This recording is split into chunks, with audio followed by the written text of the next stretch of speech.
আসসালামু আলাইকুম। সবাইকে শুভেচ্ছা জানিয়ে আজকের ভিডিও শুরু করতে যাচ্ছি।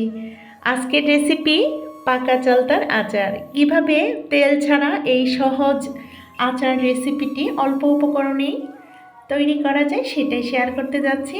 তার সাথে থাকছে চালতা কীভাবে সঠিকভাবে কাটা যায় সহজে, সেটা একদম চালতার যে পাপড়িগুলো আলাদা আলাদা করে ছাড়িয়ে নেওয়ার সহজ পদ্ধতি সহকারে আজকের রেসিপিটা আপনাদের সঙ্গে শেয়ার করছি। আশা করি পুরো ভিডিও জুড়ে আমার সঙ্গে থাকবেন। অবশ্যই লাইকটা দিতে ভুল করবেন না। তাহলে চলুন দেখি চালতাগুলো কিভাবে কেটে নিয়েছি।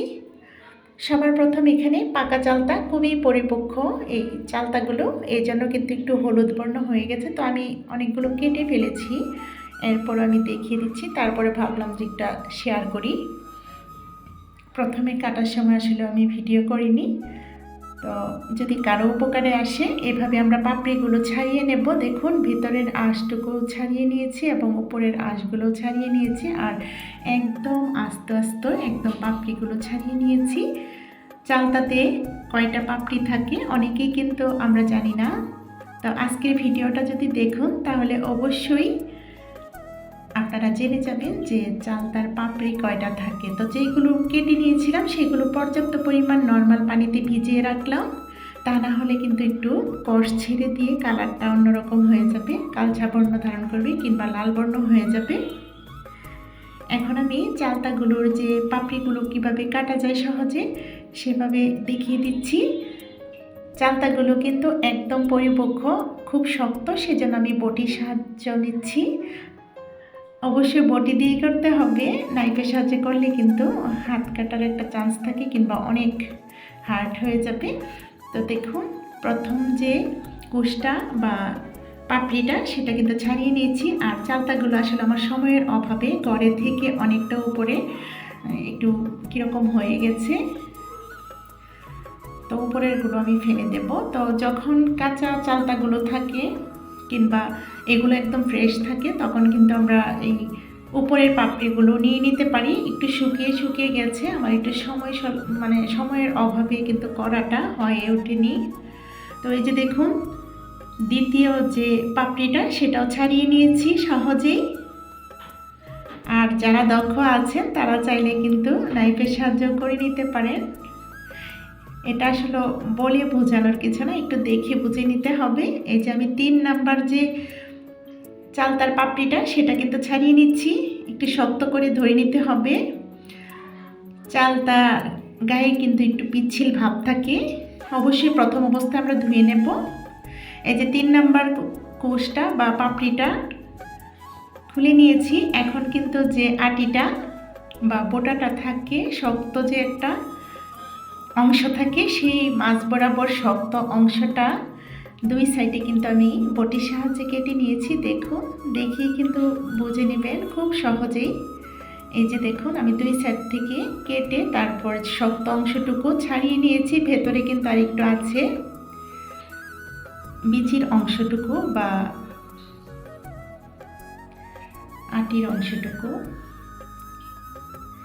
তো আমি হাতের সাহায্যে একটু ছাড়িয়ে নিচ্ছি। দেখুন এই যে দেখুন এখন দুটো কিন্তু পাপড়ি আছে। মোট এখানে চালতার পাপড়ি থাকে 5টা, 3টা খুলে নিয়েছি আর দুটো কিন্তু খোলা, খুবই সহজ।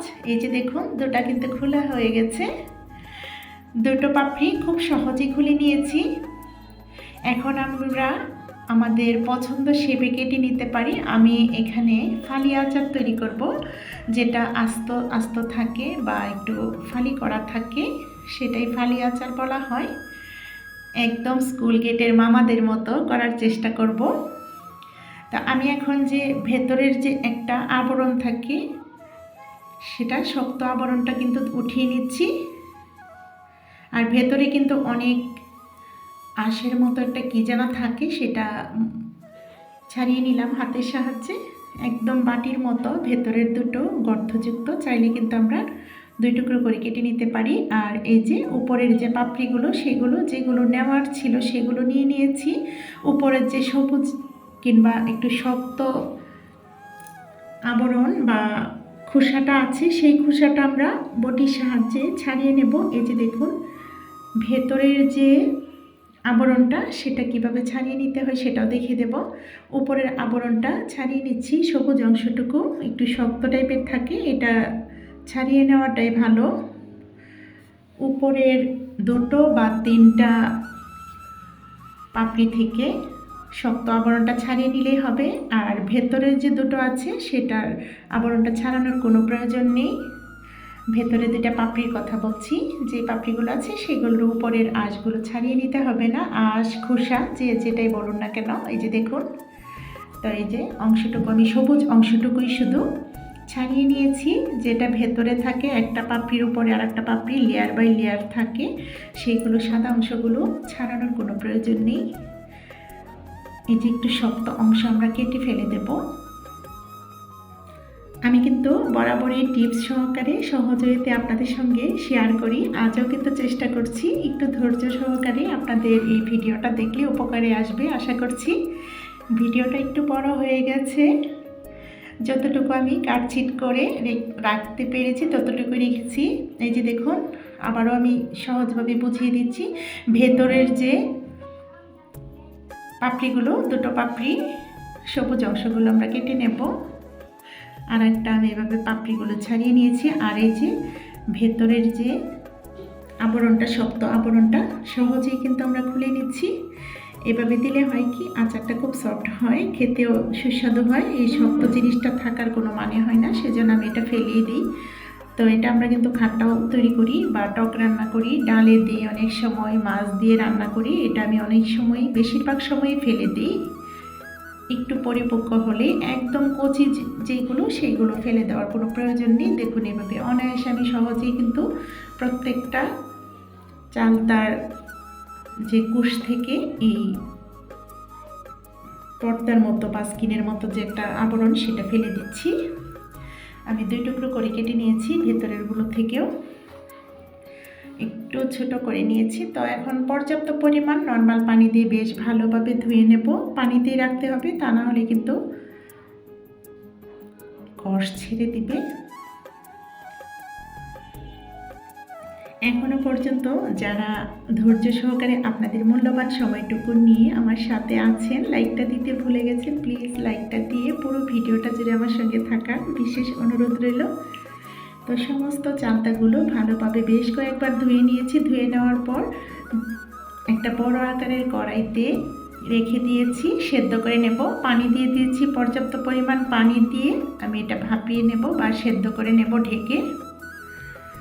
এখানে 6 থেকে 7টা হবে চালতা নিয়েছি। উপরের যে একটু শক্ত আবরণটা ফেলে দিয়েছি, একটু আগেই বলেছি এটা ঘরে ছিল, উপরে একটু শুকিয়ে গেছে 2টো পাপড়ি, সেগুলো ফেলে দিয়ে আমি এখানে 6টা কি 7টার মতো হবে আমি চালতা নিয়েছি। চালতাগুলো যখন কাটছিলাম তখন এত সুন্দর একটা সুঘ্রাণ বের হচ্ছিল। এখন কিন্তু আমি মিডিয়াম টু হাই ফ্লেমে রেখে 5 থেকে 6 মিনিট জাল করে নিয়েছি। 5 থেকে 6 মিনিট পর একটু নাড়াচাড়া করে মোট 10 মিনিটের মতো, 8 থেকে 10 মিনিটের মতো জাল করে নিয়েছি। এই পর্যায়ে সমস্ত চালতাগুলো একটা স্ট্রেনারে ঝরিয়ে দিয়েছি যেন একটু ঠান্ডা হয়ে আসে, আমি এটা থেতো করে নেব।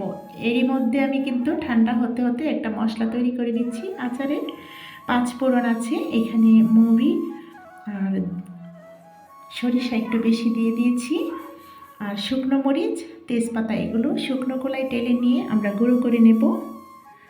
ব্লেন্ডারেও করতে পারি, শিলপাটায়ও করে নিতে পারি। অল্প আছে এগুলো ভেজে রেখে দিয়েছি। এই পর্যায়ে সেদ্ধ করা চালতাগুলো শিলপাটায় বা শিলনোড়াতে একটু থেতো করে নিচ্ছি, দেখতে পাচ্ছেন। আর পাতলা আবরণটা কিন্তু রয়ে গেছে, এটা ভেতরের অংশটুকু, ভেতরের যে পাপড়িটা সেটা আমরা আমাদের পছন্দ শেপে কেটে নিতে পারি। এভাবে করে সমস্ত সেদ্ধ করা চালতাগুলো একটু থেতো করে নিয়েছি। অবশ্যই আমরা একটু থেতো করে নিতে চেষ্টা করব, আর এটা অবশ্যই আমরা শিলপাটাতেই করতে হবে, খুবই শক্ত। এই সুঘ্রাণটা যে কতটা ভালো লাগছিল, কেউ বলছে পাকা কলা, কেউ বলছে পাকা আম, কেউ বলছে পাকা কাঁঠাল, কেউ বা বলছে পাকা আপেল। আমার কাছে আপেলের মতোই লাগছিল, তবে আমি বলবো পাকা চালতাই এত সুন্দর সুঘ্রাণ, এটা এমনি এমনি খাওয়া যায়। আমিও চিবিয়ে খেয়েছি। খুব একটা কষ্টি ভাব ছিল না, কারণ এটা পরিপক্ক ছিল। তো আমি ভুল করেছি, পানিটা না ফেলে দিয়ে এই পানিটা দিয়ে আবারও সেদ্ধ করতে পারতাম। তো সমস্ত চালতাগুলো সেদ্ধ হয়ে গেছে, সেদ্ধ করা হয়ে যাবার পর আবারও বড় আকারের একটা কড়াইতে রেখে দিয়ে একটু পানি দিয়ে দিয়েছি। পানি দিয়ে আবারও সেদ্ধ করে নেব ভালোভাবে। এখানে স্বাদ মতো লবণ আর এখানে দিয়ে দিলাম হলুদ গুঁড়ো দিয়ে আবারও 5 মিনিট জাল করে নিয়েছি ঢেকে। 5 মিনিট পর ঢাকনাটা সরিয়ে এখানে অল্প পরিমাণ 1 কাপের মতো হবে গুড়, কারণ এটা অনেকটাই মিষ্টি ছিল, সেজন্য কিন্তু আমি গুড়ের পরিমাণটা কম দিয়েছি। এটাই পারফেক্ট হয়েছিল, কম বা বেশি হয়নি। আর এখানে লাল মরিচের গুঁড়ো দিয়ে দিয়েছি। আমি এখানে কোনো ফুড কালার ব্যবহার করছি না, আপনারা কালারফুল কালার যদি করতে চান তাহলে ফুড কালার দিয়ে দিতে পারেন। এগুলো দিয়ে ভালোভাবে নাড়াচাড়া করে নিচ্ছি। এই পর্যায়ে দিলাম এখানে 6টা লেবুর রস। লেবুগুলো পরিপক্ক ছিল, একটু যেহেতু চালতাগুলো একটু মিষ্টি টাইপের ছিল, সেজন্য একটু টক, যে শীতের যে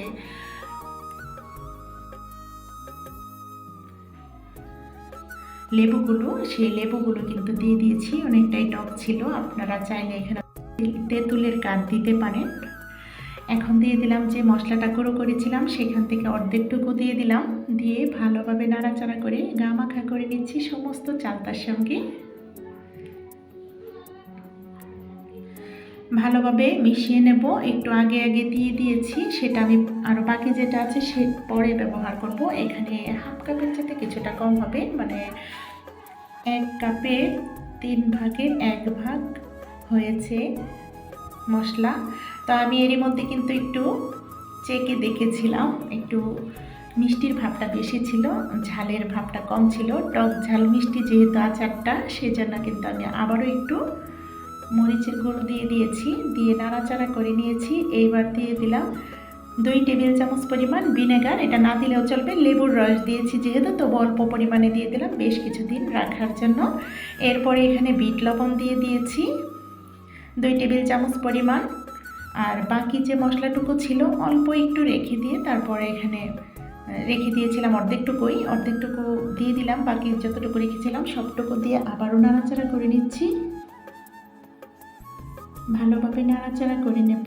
এই পর্যায়ে কিন্তু চুলার আগুন বন্ধ করে দিয়েছি। আলহামদুলিল্লাহ, টক ঝাল মিষ্টি চালতার ফালি আচারটা হয়ে গেছে। দেখুন কত সহজে এই সুস্বাদু চালতার আচারটা হয়ে গেল। খেতে এতটা সুস্বাদু ছিল, আমি বারবারই বলছি, সুঘ্রাণটা অসাধারণ ছিল। এখন কিন্তু চালতার সময় একদম পরিপক্ক পাকা চালতা দিয়ে যদি আচারটা তৈরি করেন তাহলে কিন্তু অনেকটা খরচ কমে যাবে আর খুবই সুস্বাদু হবে। এখানে আমি গুড় দিয়েছি, আপনারা চাইলে কিন্তু চিনি দিয়ে দিতে পারেন।